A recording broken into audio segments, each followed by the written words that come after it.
ओम शांति। आज 3 जुलाई 2025 की साकार मूल्य का विश्लेषण।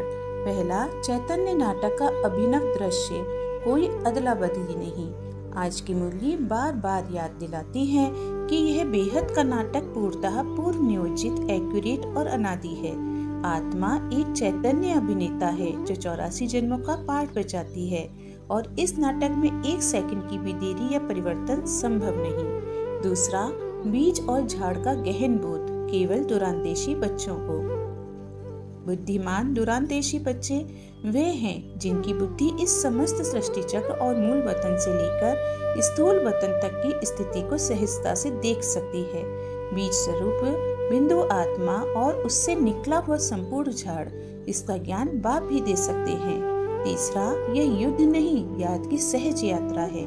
बाबा स्पष्ट करते हैं कि यह कोई तलवारों की या आंतरिक संघर्ष की यात्रा नहीं, बल्कि आत्मा को याद द्वारा पावन बनाने की अत्यंत सहज यात्रा है। याद ही तपस्या है। यही याद आत्मा को सतो प्रधान बनाती है। चौथा, मधुरता अर्थात परिवर्तन का रहस्यमय वरदान। 2 घड़ी की मीठी दृष्टि और बोल किसी की सृष्टि बदल सकते हैं। इस शक्तिशाली वाक्य में सेवा की सबसे गुप्त और प्रभावी विधि दी हुई है। मधुरता से ही सच्चे बंधन बनते हैं और आत्मा स्वतः परिवर्तन को स्वीकारती है। 5वां, ज्ञान चिंतन माया पर विजय की कुंजी। जो आत्माएं विचार सागर मंथन में व्यस्त रहती हैं, उनकी बुद्धि माया की खिटखिट से सुरक्षित रहती है। खाली बुद्धि में माया प्रवेश करती है, इसलिए ज्ञान का चिंतन और बाबा की याद ही सुरक्षा कवच है। विशेष पुरुषार्थ बिंदु। पहला, एकांत चिंतन की आदत डालें। हर दिन का आत्मिक संकल्प लें। सुबह सवेरे एकांत में बैठकर 84 जन्मों की यात्रा, आत्मा की स्थिति और बाबा की श्रीमत का चिंतन करें।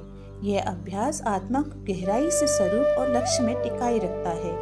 दूसरा, हर आत्मा को पाठधारी समझकर साक्षी भाव रखें। ड्रामा को जानने वाला कभी भी आलोचक या प्रभावग्रस्त नहीं होता।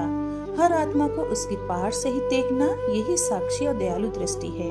इससे व्यवहार में बहुत सहजता और पवित्रता आती है। तीसरा, मधुरता की तपस्या। हर दिन का आत्म परीक्षण। क्या मेरे बोल, दृष्टि और वाइब्रेशन मधुरता से भरे हैं? क्या मैं किसी को हल्का कर रहा हूँ या भारी?